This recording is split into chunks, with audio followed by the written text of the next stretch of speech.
ओवीस kitchen या चॅनलमध्ये तुमचे स्वागत आहे। तर आज आपण कोणतीही रेसिपी न बघता अगदी सोप्यात सोपी घरात सगळ्यांच्या लागणारी ही ट्रिक आहे ती वापरणार आहोत। आता ही ट्रिक जर सगळ्यांच्या घरात गेली तर सगळ्यांनाच हे काम अगदी सोपं होणार आहे। तर चला लगेचच आपण काय करायचं कसं करणार आहोत ते मी इथे दाखवणार आहे। तर इथे बघा एक सुई घेतली आहे। सुई ओवायला तर सगळ्यांनाच खूप जास्त त्रास होतो आणि त्यातून जर ही सुई लहान असेल तर अजून जास्त त्रास होतो। त्यामुळे कोणताही त्रास न होता अगदी एका सेकंदात आपण सुई ओवणार आहे।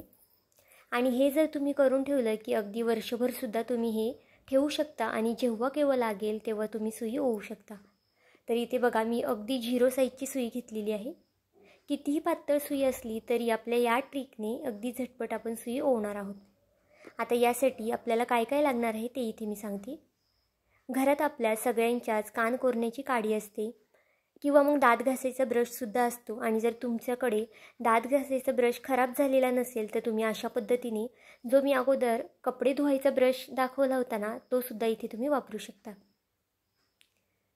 तर बघा इथे ज्या दात घासायच्या ब्रशला लहान लहान केस असतात त्याचा आपल्याला इथे वापर करायचा आहे। तर इथे बघा ती लहान लहान केस इथे मी काढून घेतलेली आहे। शक्यतो थोडीशी अशी कलरची असतील तर मग ती दिसायला सुद्धा व्यवस्थित दिसतात। काळी घेण्यापेक्षा अशी कलरची असतील तर ती घ्या। तर इथे बघा अगदी पातळ असल्यामुळे हे दिसत नाही। अशा पद्धतीने हात ठेवल्यावर अगदी हा पातळ केस दिसला जातोय। तर सुरुवातीला आपल्याला हे लागणार आहे। आता इथे मी 2-3 घेतलेत पण आपल्याला एकाच धाग्याची गरज आहे। आता इथे मी कान कोरण्याची काडी घेतलेली आहे। आता त्याचा जो वरचा भाग आहे तो कापूस आपल्याला काढून टाकायचा आहे। आता जर तुमच्याकडे प्लास्टिकची काडी असेल तर अजूनच जास्त सोपं होणार आहे। पण माझ्याकडे इथे ही लाकडी काडी आहे। पण जर ही जरी काडी असेल तरी आपल्याला अगदी सहज ह्याची ट्रिक वापरता येते। तर बघा अशा पद्धतीने थोडा थोडा कापूस काढायचा आहे। अगदी सर्व नका कापूस काढू, अगदी थोडासा वरच्या साईडचा कापूस इथे काढून घ्यायचा आहे।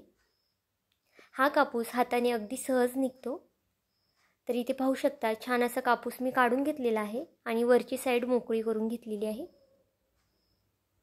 तर बघा आता जो ब्रशचा केस आहे तो आपल्याला अशा पद्धतीने त्याची दोन्ही टोकं जॉईंट करायची आहेत। तर इथे बघा तुम्ही व्हिडिओत दाखवल्याप्रमाणे अगदी अशा पद्धतीने त्याची दोन्ही टोके जॉईंट करून घ्या। व्हिडिओ इथपर्यंत पाहिलाच आहे आणि व्हिडिओला अजूनही सबस्क्राईब केलं नसेल तर नक्कीच एक सबस्क्राईब करून घ्या, कारण की नवीन यूट्यूबरसाठी तुमचे एक लाईक एक सबस्क्राईब हे खूप जास्त मोलाचं असतं। आता हे छान मी धाग्याला बांधून घेतलेलं आहे। तर इथे पाहू शकता जर तुमच्याकडे फेविक्विक असेल तर त्याने चिटकून घ्या किंवा मग आपला जो सुई ओवण्याचा धागा असतो त्याने सुद्धा इथे तुम्ही हे बांधून घेऊ शकता। म्हणजे जी पुढची साईड आहे ती अगदी पॅक बसते आणि निघत नाही। तर बघा एक नाही तर 2 गाठी इथे मी दिलेल्या आहेत। आणि जर तुमच्याकडे प्लास्टिकची काडी असेल तर त्याला होल असतं, त्यामध्ये सुद्धा तुम्ही हे टाकू शकता आणि बांधू शकता। तर बघा आता इथे मी धागा घेतलेला आहे। धाग्याचं जे पुढचं टोक आहे ना ते कधी कधी आपलं विस्कटलेलं असतं आणि त्यामुळे अजूनच त्रास होतो धागा ओवायला म्हणजे सुई ओवायला। तर इथे बघा तसं असलं तरीसुद्धा आपल्याला अगदी एका सेकंदात सुई ओवणार आहोत आपण। तर बघा अगदी 0 साईजची सुई घेतलेली आहे मी। तुमच्या घरात जर मोठी सुई असेल किंवा मग बारीक सुई असेल त्यानेसुद्धा तुम्ही त्यालासुद्धा म्हणजे ही ट्रिक तुम्ही वापरू शकता। तर इथे पाहू शकता सुईमध्ये आपण जे ब्रशचं ओवून घेतलं होतं ते घातलेलं आहे आणि आता जो धागा आहे त्या पुढच्या बिळामध्ये आपल्याला घालायचा आहे। आता जे पुढचं होल आहे ते अगदी मोठं आहे त्यामुळे सहज कोणाला सुद्धा हा धागा अगदी सहज त्यामध्ये घालता येईल। तर तुम्ही पाहू शकता अगदी पटकनी धागा त्यामध्ये गेलेला आहे। आता अगदी आपल्याला दोन्ही धाग्याची टोकं हातात धरायची आहेत आणि अशा पद्धतीने सुई ओवून घ्यायची आहे।